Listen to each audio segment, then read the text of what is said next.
Welcome to Creators by Moonlight. Real conversations with content creators. Grant Henley is an actor from Savannah, Georgia, who's worked on both numerous stage productions as well as film and TV sets. In this interview, he shares some of the lighter moments from his career, as well as talking about unconventional jobs, the agent problem, and raising a child who also works in show business.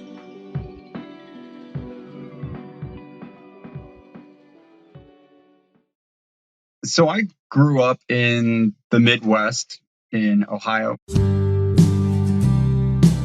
And, just a real standard, regular childhood.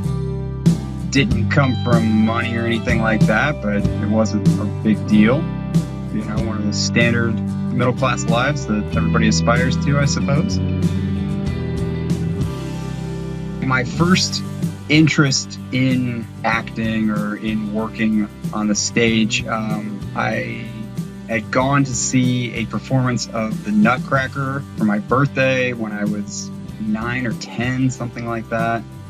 First time I'd ever seen a show that I can recall on a stage, and I loved it. It was amazing. It was so good. We had great seats, and I really enjoyed it. So that was like what kind of put that kernel in my mind of, hey, maybe I should be a performer.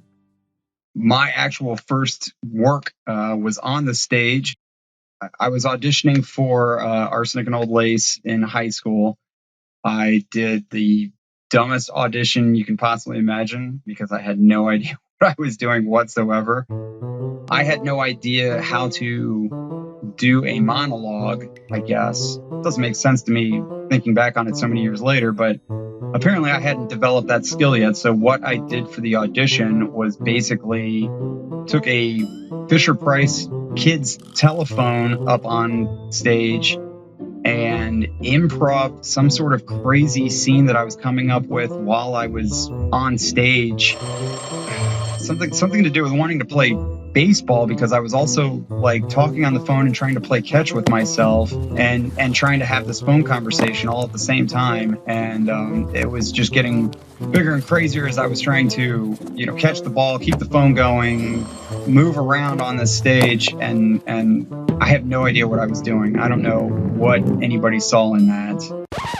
It was kind of like a needle scratch moment on like a record player that when I was done, like the kids, some of them were just like eyes just wide open, mouths open, just staring at me like, what in the entire world was that? What were you doing? The director, she was like, well, that was a very interesting piece of theater. Thank you for sharing that. Something like that. That's something that I kind of carry with me, I guess. People who know me and know me well would say that I kind of fly by the seat of my pants a lot of times, kind of do things in the moment. I probably do less of that now, but I certainly in my youth was capricious and willing to do whatever it took. Always been a class clown. So I got cast as one of the police officers in Arsenic and Old Lace. Show was great. I really enjoyed getting to meet people who did theater and enjoyed theater. And it was definitely a memorable occasion for me to have been in that play because very opening performance. We did a matinee show during the school day for middle school kids or elementary school kids. I know a mix of younger children from our school district were bussed in to see this performance. Of course, it was my first time on the stage. I was very nervous. So the whole play, sitting around backstage, waiting to come in to deliver just a handful of lines while we're trying to arrest this insane brother who struggles and puts up a fight. Unfortunately, they gave me a real wood billy club that I was supposed to subdue the guy with. But my training failed me, whatever training I did have, because that very first performance, I came out, he started to pull back from his would-be arresters, and I'm supposed to bring the nightstick down and miss him by a mile and make it look like I hit him in the back of the head. And I actually cracked him right in the back of the head and knocked him out cold on the stage. So he had to be drug off the stage and revived. and we went into a pause for a few minutes while we were trying to make that happen. So that was my trial by fire, my introduction to live theater. I had many wonderful experiences. The director that we had my freshman year left after that year to go to a different school. So then we had a new theater teacher. So she was not new to teaching theater, but new to our school completely. And she was wonderful. She's a role model for me still to this day, somebody that I look upon fondly and I'm still in contact with. She really stoked the passion inside me to enjoy theater and performance, things like that. We did a lot of great shows together. A show that was probably my favorite in high school, we did Neil Simon's Lost in Yonkers, and this was the show hadn't been out for very long at that point. We were probably in the kind of the first round of high schools sort of doing it after it left its Broadway run initially. I played Uncle Louie in that, the uncle who comes to stay with two young kids who are orphans, or they're like living with their grandmother, and he is maybe involved in some kind of nefarious stuff. He's either a mobster or a wannabe mobster, and nobody can quite figure out for sure if he's the real deal or not. That was a show that I really enjoyed. We did it in the fall of my sophomore year, and in Ohio, where I grew up, there is a strong theater tradition. They do local conferences where they have a bunch of neighboring schools get together and spend a weekend, playing theater games and watching each other's shows and taking classes on different stagecraft techniques and skill sets and things of that nature. Then there's also a state event each year where all of the schools from all over Ohio come together. And in that particular year, we were one of the shows that were selected to be a main stage show for this whole theater conference. They only select like 4 shows from all of the high school shows. So we were slated to be one of the shows there and reprise the role. And that was, to date, maybe the largest audience I've ever played in front of. We filled the entire college theater at Ashland University is where we were at. And there were 2,000 people in the audience, full house. That was just a brilliant moment in my life. I really, really enjoyed getting the opportunity to perform Uncle Louie. So that was what definitely, I had already been bit by the bug, but that was when the poison started to set in for sure. I really wanted to see what I could do in a performance environment, but I didn't really think I had a great chance of being successful in theater, and I didn't really have a lot of people like pushing me in my life saying you should do that. I mean, people would tell me after the shows how great I was, and we gave out little awards at the end of each year, and I won awards. But I was set to be the first kid in my family to go to college, and both my mother and my father said that I should probably go to college for something reasonable, something that I could actually make some money at. We decided education was the route to go because we were stupid and didn't know anything about money, but it seemed like a solid middle class professional job to go into. So I went to college up in Ohio, a little school called Heidelberg University. There's a famous one in Germany, and I like people to be confused and think that that's the one I went to, but I went to the small one in Tiffin, Ohio. And I went there because it was an education school, but they did have a theater program. And I tried out for the very first play my freshman year.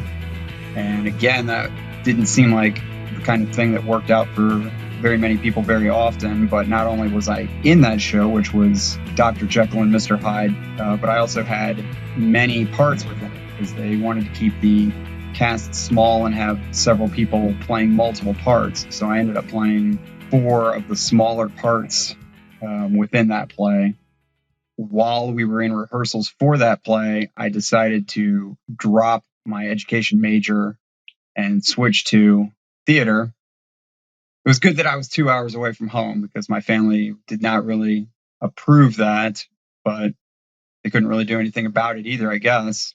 They didn't stop it. So, so I ended up becoming a theater major, which gave me, definitely a lot of opportunities to kind of continue to hone the craft that I truly had started learning in high school. College kind of slipped more back into some of those tried and true traditional shows. We had some really good opportunities with those shows. I always wanted to gravitate towards either comedy roles or like villain roles. So I was heading towards character acting from the very start, I guess, of my career. I've rarely ever played a lead character in any of the plays that I've ever done. It's typically been character actors, which I think I kind of excel at. That very first show, the Dr. Jekyll and Mr. Hyde, the way that we did it in between the acts, we had what were called olios, I want to say. Little vignettes, little songs, little performances in between the act while we moved the set pieces around in front of a gaslight curtain or whatever. And one of the songs that we did for that was a rendition of What Do You Do with a Drunken Sailor, where I was the drunken sailor and another upperclassman was like the taskmaster who was like doling out the punishments to me. If you're familiar with the song, it's, I don't know, kind of like a sea shanty or something. What do you do with a drunken sailor? What do you do with a drunken sailor? What do you do with a drunken sailor? Early in the morning. And then it's all kinds of terrible things that you apparently do to drunken sailors. It was tons of fun, but it was a brutal experience because neither myself, unfortunately, or the guy playing the cruel taskmaster was particularly worried about practical stage combat. And stage combat, we were just like, we're just going to do it. We'll just do the things. And so, this guy was just kind of throwing me around the stage. At one point, he picks me up and throws me into a rowboat. All of these things, and we were really doing it. I mean, I guess maybe it was some padding around and stuff like that, but not really much. So I was just getting the crap beat out of me in the show. But the audiences loved it, and I loved that they loved it. So it was kind of like a little Jackass light kind of. So that was a ton of fun. I enjoyed. We did Gilbert and Sullivan's HMS Pinafore, which people who have heard me sing would say, "Why? What were you doing in a musical?" But I was playing Dick Deadeye, the villain of the piece, and that's a great opportunity for a song that can be done without having to sing it so much as characters sing it. And he was a malcontent pirate who was the complete opposite of the dashing hero of the story. So it didn't matter that I couldn't sing. All of these other people around me were doing all of this operatic singing, of course. Despite having had done at that point even probably 20 shows, I had never had any vocal training and was definitely not what anybody would consider a good singer. Still, in character voice, sang my own solo song, which had a lot of slapstick humor in it and a lot of body jokes and things of that nature. So it went over well. We did do Shakespeare shows. Romeo and Juliet one year, and I had the opportunity in that show to play the furious Tybalt, who kind of gets the action started by killing Mercutio right off the bat. And that was a dream role for me. The way that we staged it was crazy. I'm going to go ahead and say that it was crazy. We did it as two rival military academies in the South at the brink of the Civil War. So we were all wearing these crazy cavalry Civil War era uniforms, blue and gray for the two different families. I don't think we did accents or anything like that. Nothing to tell you that it was in the American South. So it was a little confusing as to what was happening, I'm sure, to people. But if you were familiar with the play, it was the standard edition of that play that you were used to.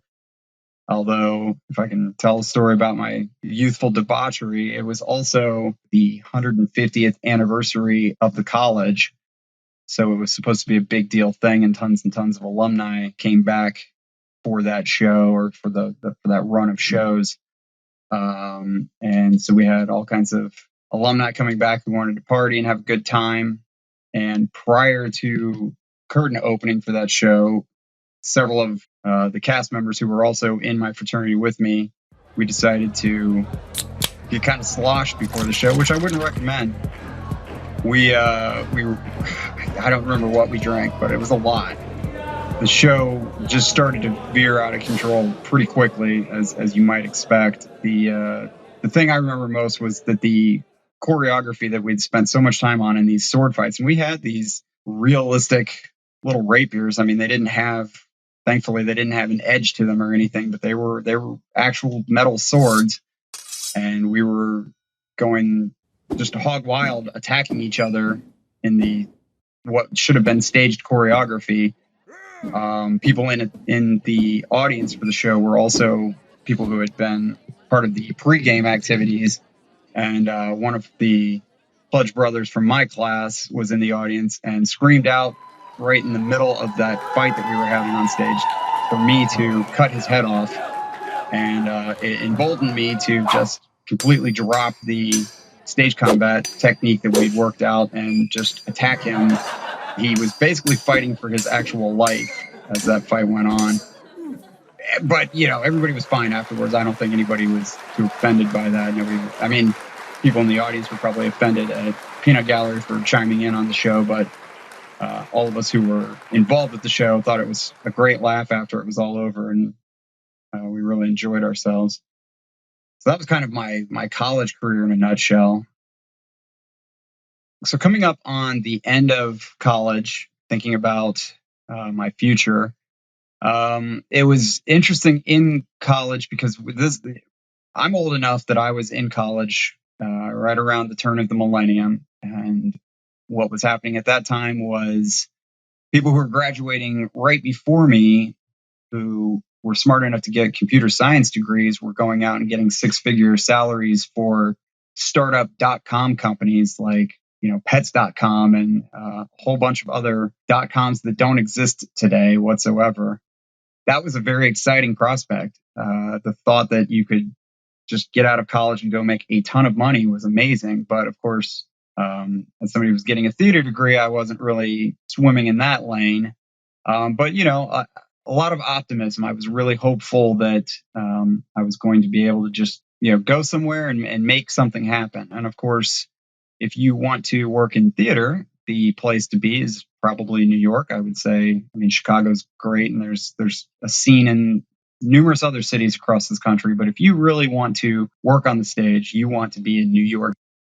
So my plan was to go to New York, despite the fact that, again, I grew up poor, certainly wasn't going to go out there with a friendly loan for 6 months of living expenses or anything like that to get me started. I probably had a couple $100 in the bank tops, and the looming threat of school loans that I had taken out were going to start coming into the payment plan 6 months after I graduated. But my plan was to still do that, was to go to New York City. But then, unfortunately, in September of my senior year, there was a terrorist attack in New York City that I'm sure everybody is familiar with, 9/11. And when that happened, it had a chilling effect across New York City, just in general, and for the film and television and theater community, in specific. A lot of those shows shut down for months, and the city, the tone just changed in the city altogether. The 90s had been probably a pretty exuberant, pretty exciting time, but it felt like things had kind of gotten a little quieter, a little more nerve-wracking. So people who I knew who had already kind of gone out that way were like, man, there's just nothing happening here. You can come out here and you can wait tables, but it's just, there aren't even shows. There's no one to audition for. There's nowhere to go. And I don't know if that was true or not, but I took that advice and unfortunately declined to go to New York City like I perhaps should have, and decided to just stick it out back in Columbus, Ohio, where I'd grown up. There was a little bit of a theater scene there, and I did try to kind of work my way into it a bit, which gave me the opportunity to actually do a little directing for some community theaters in the area, which was great. I had directed a couple of shows in college as part of my course study. I had to take a directing class. My favorite show, I suppose, that I directed was called Daddy's Dying, Who's Got the Will? I had a very talented cast, and there's a great little theater, and this was at this Playhouse in Columbus, Ohio. If you're ever in Columbus, Ohio, looking for some great community theater, there's a place called the Curtain Players. Wonderful place, and they've been doing theater for 60 years continuously. They put on a season every year, and so that's a great opportunity. It was a great opportunity for me to be able to come in and direct a show for them. I was really gratified for the opportunity, and this was as a young dumb kid of 22 or 23. But unfortunately, directing or acting in community theater isn't really a way to make a name for yourself or make a lot of money. So I needed to make a change. And what I decided to do was to leave Columbus. I thought that it was time to go see another city. The decision was sort of made for me. I had a good friend from college who had already moved to Savannah, Georgia. And I would talk to him, and he was, telling me, "Hey, man, I live 30 minutes from the ocean. Got a spot here. It's really nice. You can drink publicly in the streets, and you should come down." And he was right. I agreed with him. I thought that was exactly where I needed to be. I was tired of winter in Ohio and ready to see some new sights. So I moved to Savannah, Georgia in like 2004. Fresh out of college, Grant headed south, unaware that his stint in acting was far from over. When I moved to Georgia, I just basically completely got out of the business entirely. I didn't act. I didn't do anything for several years. My buddy and I tried to write some screenplays because I thought that was a good possibility, that if we could write the things that we wanted to be in, we could just figure out a way to cheaply make them ourselves, kind of go the indie route, which a lot of people were having success with at that time. It seemed like a good idea. We couldn't get our ideas to meet in the middle on things. We would both go and work on different things, but then when we would try and put them together, we just couldn't make it work. Plus, we were just party boys. We were having a lot of fun, and that was kind of hurting the productivity probably. So I got out of the business for years, several years. And in that time, I had the fortune of meeting the girl who is my wife today. Her name's Whitney, and she is amazing, and I love her. She's a very supportive wife and partner and mother, and she's amazing. And I say that because she is what helped me eventually find my way back into performance years later. I had worked in sales. I had worked for one of the local television stations briefly. I got a job working for the public library system in Savannah, Georgia, and worked there for 10 years, just about, very close to 10 years. And while I was doing that, some films started to come to town.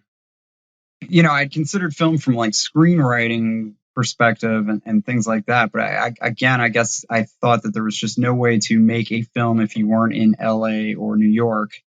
So I had never really considered acting for film and television. I hadn't really learned those skills in college. All of our training was very, very heavily focused on stage work.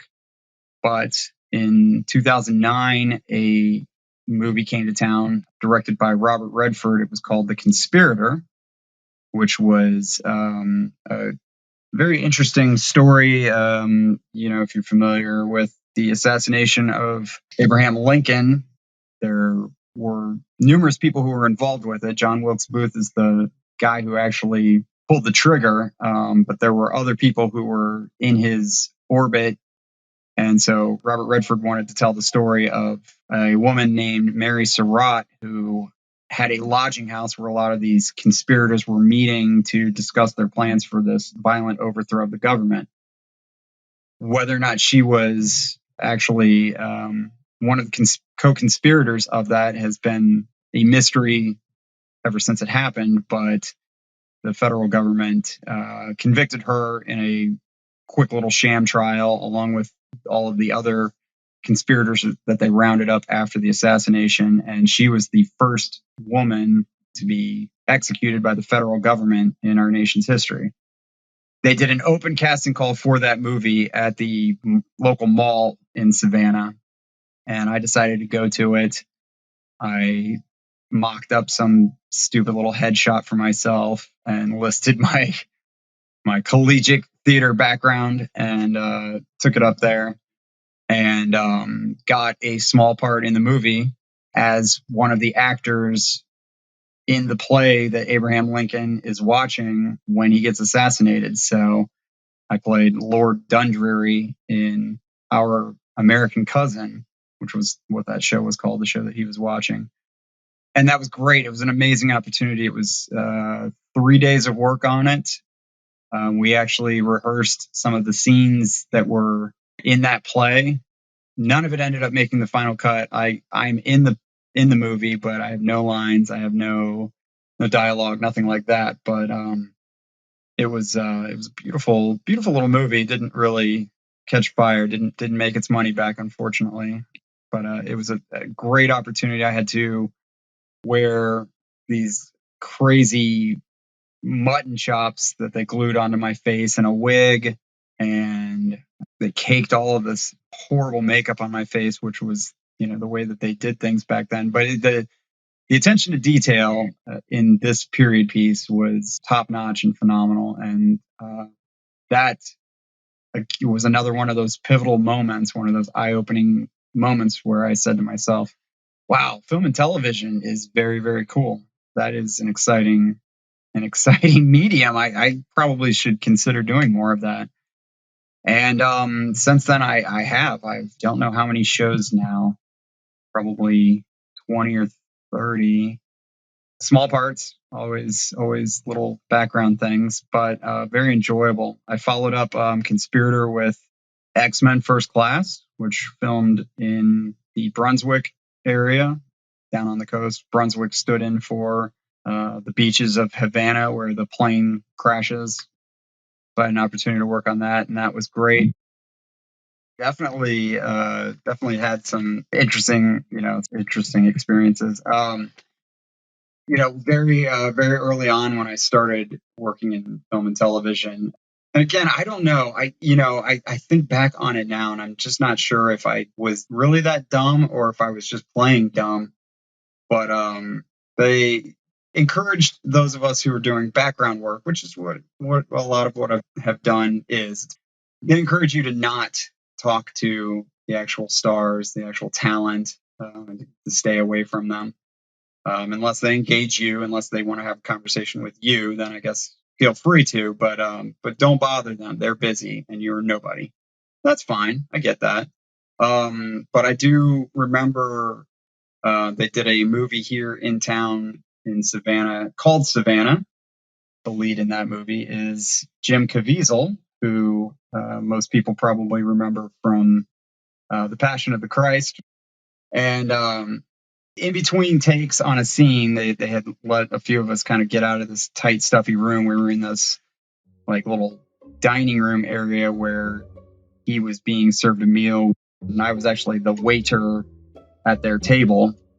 They yelled cut, and it was in between scenes. And I went out and happened to see him standing off to the side smoking a cigarette, and I bummed a cigarette off of him, which is a completely stupid thing to do. Like they would definitely tell you not to bother guys, and definitely not try and bum cigarettes off of them. But I did. I was like, hey man, is there any chance I can get one of those? And he graciously gave me one. But then I started trying to like talk to him about what it was like. Hey, what was it like to work on the Mel Gibson film? What was it like to do The Passion of the Christ? How was that? Was that fun? And you got to remember that this was a movie where obviously unspeakable horrors happened to Jesus, and Jim Caviezel got struck by lightning at one point during the production of that particular film. So here I am. Hey, how was that movie? Was that good? He was polite to me for just a moment, and then suddenly he had other places to be, which in retrospect makes complete sense. So I apologize to him. I'll never get to apologize to him in real life for bothering him, but I'm sure that he was not happy to have that conversation. Even though I continued to work my day job at the library, I had built up some paid time off and was able to use that sparingly to, dip into different shows and different films for a couple of days. That was going well for a couple of years. Then I eventually left the library and started getting sort of more long-term assignments, I guess, on shows. There was another period piece that came to town, and period pieces are a big part of the work in Savannah, Georgia, for sure. It's a beautiful historic district downtown, just lends itself to period pieces, dealing with historic events in American history and things like that. Because there's definitely a core of properties in Savannah that look untouched and look like the 1800s and just look amazing for this. So another movie that came to town was called Emperor. It tells the story of a escaped slave named Shields Green who was going north from slavery after he escaped it, after he killed his master. He killed somebody on his plantation and was basically a fugitive slave running away, and crossed paths with Frederick Douglass, who was a friend to some extent of John Brown, who does the assault on Harper's Ferry. It's an amazing story based on a true story. It's certainly not the true story, but it's based on the true story. And I ended up being one of the men that were part of Brown's group, his militia group that moved into and took over the fort, took over the armory. And while working on that movie, we spent 2 weeks at Fort Jackson, which was the stand-in for Harper's Ferry. It is a actual fort that is probably close to period, but never really saw any combat or action, even in the Civil War or anything after that. So it's a mostly untouched fortification that looked very, very good for the period. And spent 2 weeks working on that as one of Brown's men, with a group of other people who, by and large, didn't have a deep level of experience in acting. So we were all sort of fairly new to the film scene. I had probably done maybe 4 or 5 things prior to that, but never more than a day or two at a time. So this was my first opportunity to work for a couple of weeks and see the day in, day out, everything that goes on sort of behind the scenes of the making of a film. And it's a very fascinating, interesting process to see all of the different crews, all of the different things that have to happen to make a movie happen. It's a real joy to see that experience. So Emperor was great. Gave me an opportunity to use firearms on a set, which was a real pleasure. We had a fantastic armor, and I can't remember his name, but boy, he knew his stuff, and he trained us in how to use these weapons. It was a great opportunity, a great experience to be on, for sure. So I've worked in Atlanta some, not a lot. I did a thing for Netflix up in Atlanta called Holiday. You may have heard of that. But it was Emma Roberts and Luke Bracey, and it was just a rom-com thing. You do such weird things in film and television. What they were looking for was people to play costume characters in at a Halloween party. And they wanted people who had costumes that weren't, you couldn't be Superman because that's a licensed franchise and they don't need Superman at this party. They needed homemade costumes, basically. And I had developed this character some years back named Abner Rockhard, who is like a muscle man, like a 19th century muscle man with a big handlebar mustache. But he's a guy who skips leg day every day to focus on his chest and his arms. So I've got this big like bodybuilder molded chest thing that I wear. And then I throw like a striped tank top over it. And then because I'm kind of a slender guy, I wear these tiny little shorty shorts, these little booty shorts that leave nothing to the imagination with my terribly skinny legs. It's a great look, and they were loving it. And I was invited to dance with like one of the actual characters on the show. And that was just a ton of fun. Like, everybody was definitely gassed after fake dancing for 12 hours, which is what you do when you're at a party scene in a movie. They play like 2 seconds of music, then they cut it off, and then you keep doing the whole scene pretending like that song's playing or that other music is going, and there's no music. It is super awkward to try and fake dance when there's no music playing. It was tons of fun to do that, and I actually got myself listed in the credits as Abner Rockhard, which was like a dream come true for me, because that's a character that I wish I could do something with. I don't know what to ever do with him, but there's some great footage on an editing room floor somewhere of me really busting a move in this ridiculous costume that I love. In the times of COVID, it was definitely difficult for a while to have anything happen. I don't think hardly anything was happening in the year 2020, but then things started to kind of percolate at the end of 2020, beginning of 2021. Probably one of the very first major motion pictures to try and make it happen during the pandemic was a forthcoming movie that nobody's had a chance to see yet, called Devotion, which tells the story of the first African American naval aviator.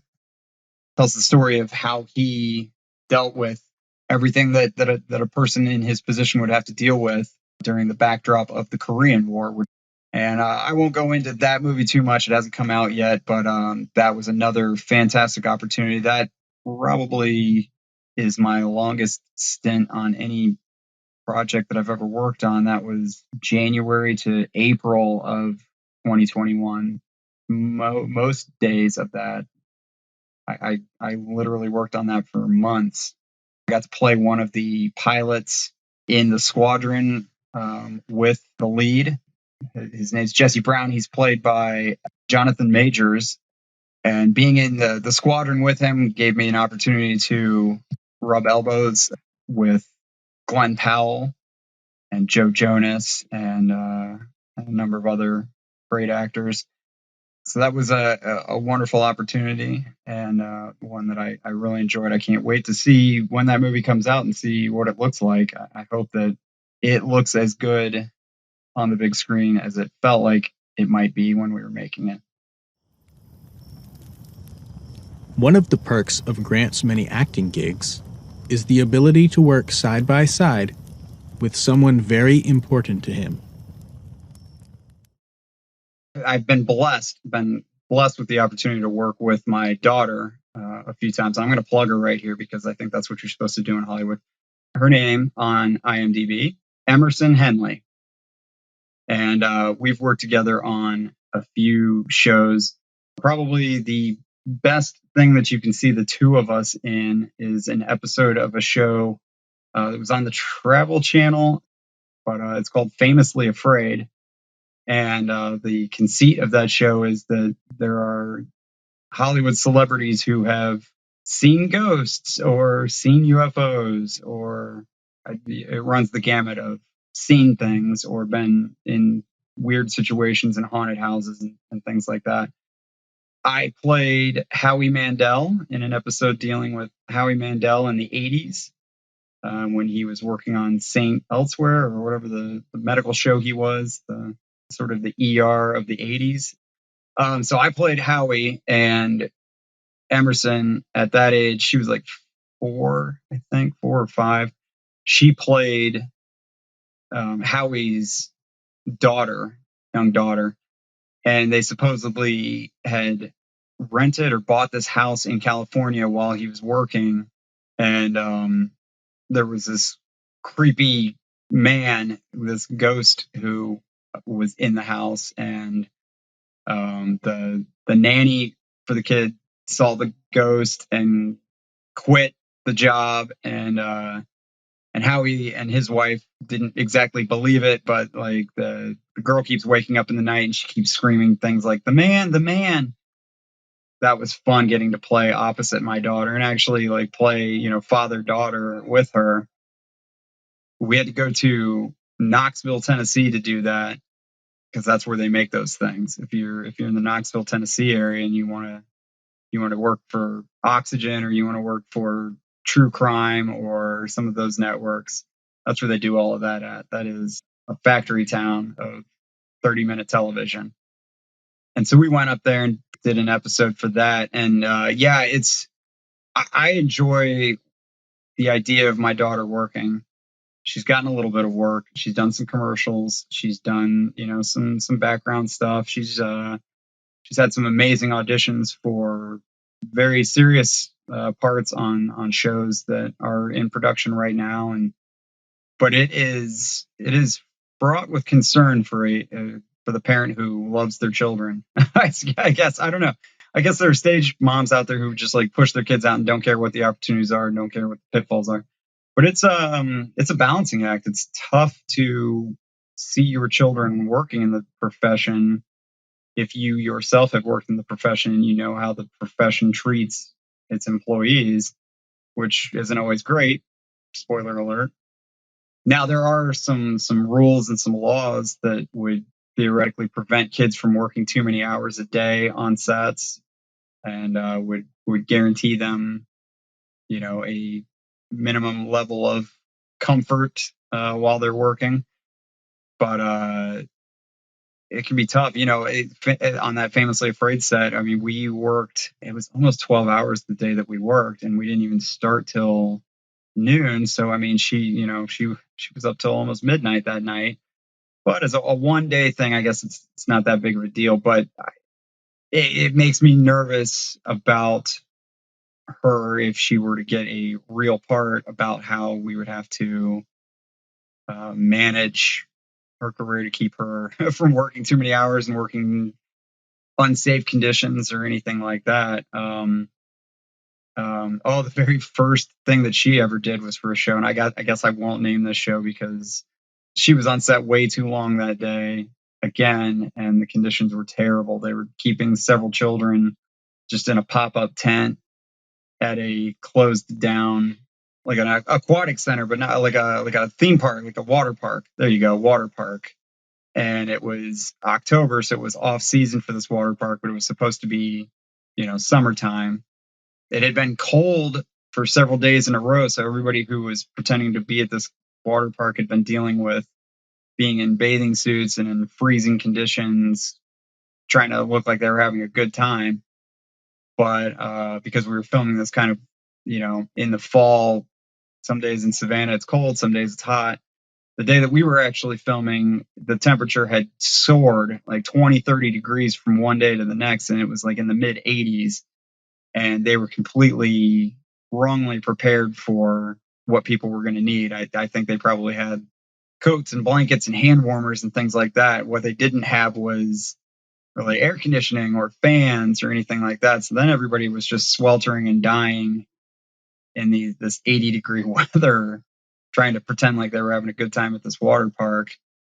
And so they were doing what they could to accommodate the children and make it a good experience for them. But God love them. But the people who work in film and television at the lower levels are usually like 20-year-old kids who have never had children of their own and don't know how often children need to eat or how often they might need to go to the bathroom. So it can get dicey trying to navigate how you can keep your children feeling comfortable when working on a set. But having that experience myself, I mean, I definitely had no problem lobbying some of the crew people and saying, hey, can we get something for this kid to eat? Let's take care of her so that she doesn't have a meltdown or anything when you turn the camera on her. Little things like that, I guess, that kind of help get them by. But she had a great experience with that, and she does. She enjoys the work. Luckily, I guess she hasn't really been, she certainly hasn't been exploited, because between me and if her mother was on set with her, she would shut that down in a New York minute. That would be no problem to. I hope that my daughter continues with it if she wants to. I don't put any pressure on her to do auditions. She has turned some down. She's turned down a couple of auditions for shows that other people would have been tearing their hair out to audition for. But, you know, if she isn't feeling it in a particular day, we don't press the issue. You know, if she wants to do it, I want to be there for her and support her and hopefully help her. I feel like she's got a unique opportunity, I guess, having a parent who knows about the business and how to act and things like that, that she can, you know, hopefully learn from me and learn from my mistakes and from my successes, and can hopefully use that to her benefit and avoid some pitfalls and really make a name for herself if she chooses. She's lucky. She's doing better than I am. She's got an agent. I had an agent. I'm currently in between agents. It's a real issue about trying to get representation here in Savannah. There have been probably a small handful of agents who have, you know, hung a shingle in the area.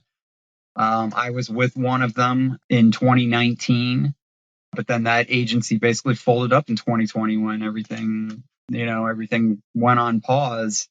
That loss of revenue for that agency crippled it, and that was the end of that agency, so far as I know. And it is tough, you know, that they do open casting calls occasionally for movies, or they used to. I don't even think they really do that much anymore. But then, yeah, it's crazy because they want to pull the actors from Atlanta to come to Savannah to work, or, you know, New York or LA or wherever, of course. Okay, so go get an agent in Atlanta. But then if you say that you live in Savannah, they say, well, you're not really local to Atlanta at that point. That's a long way to go for things. Are you sure? It's like, well, how about I work on the stuff that comes to Savannah? Okay, well, you know, if we can't get you in front of those casting directors, it's kind of a crapshoot. It's hard to say. So it's a weird issue to run into, but it's a definite problem, and I think a problem for a lot of folks. There may be one or two sort of agencies in the nearby area, but I don't know. I don't know what level of work they get. I don't know of any real success stories coming from those agencies. My daughter, for instance, now she's actually represented out of Atlanta, but I think it's maybe easier for kids. I think that everything on the business side of it is sort of easier for kids than for adults. I feel like maybe there's a little bit less competition, even though there's obviously, you know, thousands and thousands of beautiful children across this country. Ones who, you know, if you're talking about a 4-year-old, 5-year-old, 6-year-old, 7, whatever, you know, young, very young children, you know, how many of them can read? How many of them can speak without a lisp as they're losing their teeth and gaining them? How many of them have the level of attention or attention to detail that they can understand what's going on? You know, so that starts to knock a lot of people out of contention. But on the adult side, there's thousands and thousands of hopefuls out there, and there's hundreds of probably hopefuls, you know, here locally. I'm sure I can think of 20, 30 people in this town who could deserve a shot and would really do well to have an agent and have representation, but it's challenging to figure out how to do that. I wish a serious agency would open up in the Savannah market. Grant has always gravitated toward unconventional jobs. Yet he considers himself at a crossroads and is presently unsure which path he will take. I'm not unwilling to have a day job, and I've done different things, you know, short term, and I'm thinking I might go back to getting a real job in the beginning of 2022. But, you know, I worked in sales for like 5 years and I hated it. I hated every minute of it. You know, I had that library job. It was a career path. I could have just kept doing it. I could have stayed with the library system, and I could still be working there today, I'm sure. Doing the same thing every day is a tedious grind. And I know for everybody out there who does that and does that because there is no alternative, they say, you know, suck it up, buttercup. But there are a lot of people out there who don't have to do that. They can have some variety in their life. So yeah, I've definitely I've done some weird jobs to try and afford myself some flexibility so that I can work when I want to. When I left the library, the job that I transitioned to after that is about as far away from a library job as a person can probably have almost. I took over the day-to-day operations of a pedal bike company here in Savannah. And if you are unfamiliar with what a pedal bike is, in a lot of cities, they have these long vehicles that have a bunch of people sitting on them pedaling bicycle style. And the work of, 6, 8, 12 people can push these big motorized bikes around a town while somebody else drives it. Perfect thing to do for like bachelorette parties, especially, to have these crazy 2-hour parties where you just go from bar to bar and get drunk and listen to loud music and party and have a good time. Now, that's on brand for me as a person, but it was not something that I had ever done vocationally before. I'd never been a bartender. I certainly was never going to be a bouncer. I'm not really built for that. I'm a lover, not a fighter. So it was great to have that opportunity, and I was able to work some while holding down that job. That was tough work. I did that off and on for 2 years, and I would not go back to that particular profession if the opportunity arose. I worked for the U.S. Census for the 2020 census, which was a real blessing in disguise. I started working for it in 2019 and was, literally out in the field, walking around neighborhoods, trying to make sure that addresses that we had on file were places where there were still buildings and homes. And but apparently I did well enough with that work that they promoted me to being a field supervisor who had a team of 20 people underneath of me who were the ones who were actually, out there knocking on the doors and trying to get people to complete their questionnaires. We were just in the process of doing the training for those folks again in March of 2020 when the caseload started to get high in places and people, and so they shut all of that down for months, but kept the supervisors at least on the payroll, and kept paying us to keep tabs on the people in our teams and make sure that they were healthy and that they were hanging in there and that they, were still living in the area and would still do their assigned duties once we ever got the all clear to go back to work. So that was a right place at the right time kind of situation where I was getting a paycheck for not no work. I was definitely on conference calls and definitely doing work and, paperwork, lots and lots of paperwork. But yeah, I do. I like having unconventional jobs. It's a funny thing about the film and entertainment industry, especially for crew, for the people who, work behind the scenes. It's very hard for a bank to understand what it is that you do for a living. They want you to have a regular employer. They don't want you to be jumping from job to job to job every 3 weeks, every 6 weeks, every 2 months. So I actually did have to dip out of doing film and television work for a period of some months while we were trying to, negotiate leaving the house that we had to moving into the house that we're currently in. So I bit the bullet and went and took a job at a distribution center, just loading and unloading trucks and, working a conveyor belt that was processing pillowcases and shower curtains and all sorts of other things coming in off of a boat and going to a Target and a Walmart near you, I'm sure. Which is it's good. It's good to be able to have those kinds of experiences and to just work regular jobs because it's good to still be a regular person. I mean, not that I have any illusions of that I'm any kind of celebrity or nobody ever recognizes me on the street for the work that I've done. So it's certainly not like that. But I suppose if you get into a position where you are a working actor and you spend your days with nothing but catered food and a trailer and hotel rooms that you can stay in or, whatever, I think it's probably real easy for a person to lose sight of what the everyday experience is for the vast multitude of people. So it's been nice to kind of ping pong back and forth between doing some standard human work. So it's an unconventional life. And again, I have to give my wife so much credit for having the big girl job now, wearing the pants in the family for a while I'm trying to figure out what it is that I want to be when I grow up. She's encouraged me throughout this process and along the way.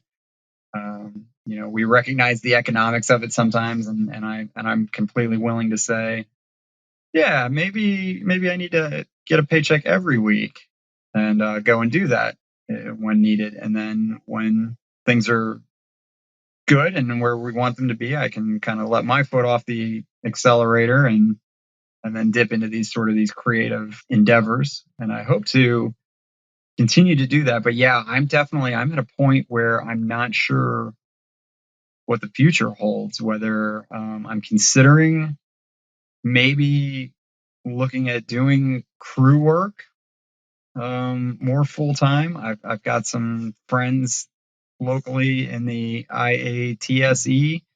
I'm considering that as a possibility, or maybe going and getting a real job, maybe sticking with this. Although, I feel like I need to get an agent who understands the local environment and can still get people in front of the eyes of the actual movers and shakers, the casting directors in Atlanta and LA and wherever, even for these local movies. I really enjoy working in the Southeast. All the work that I've done has been Florida, Georgia, Carolinas, Tennessee.